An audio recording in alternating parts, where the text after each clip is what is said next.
நீராடி பாடல். ஓகே, முருகனுக்கு ஏன் சரவணன்னு பேரு அப்படின்னா, சரவணன்னு சொல்லுவோம் முருகனை. சரம் என்றால் தர்பை, வனம் என்றால் காடு.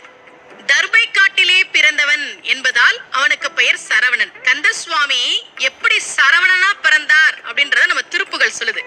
சக்கர பிரசண்டகிரி முட்டக்கிழிந்து வழி பட்டுக்கிரம்ஜ சைலம் தகரப்பெருங்கனக சிகர சிலமும் இழுத்தனி வெப்பும் அம்பும் என் திக்கு தடங்கு வடும் ஒக்க குழுங்க வரும் சித்திரப்பதம் பெயரவே சேடன் முடி திண்டாட ஆடல் புரி வெஞ்சரு திடுக்கிட நடிக்கும் மயிலாம் பக்கத்தில் ஒன்றுபடும் பச்சை பசுங்கோரி பத்மபதம் கமல் தரும் பாகீர சில யோகேஸ்வரருடைய பரம உபதேசம் அருவி கைக்கு செல்லும் சரவணத்தில் பிறந்த ஒரு கந்த சுவாமி.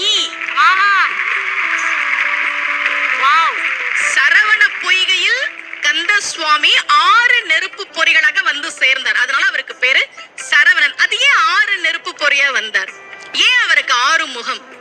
சிவபெருமானுக்கு 5 முகம், பார்வதி தேவிக்கு 1 முகம். இந்த 2ம் சேர்ந்து சிவசக்தி சொரூபமாக முருகப்பெருமான் இருக்கிறான் என்பதால் தான் அவனுக்கு 6 முகம். இதான் கந்தபுராணம் சொல்கிற செய்தியை தான் நான் உங்ககிட்ட சொல்லிட்டு இருக்கேன். அந்த முருகப்பெருமான் சரவணனாக இருக்கக்கூடியவனை உன்னையே தந்தருள் என்று கேட்கிற பாடல் சரவண பொய்கையில் நீராடி பாடல்.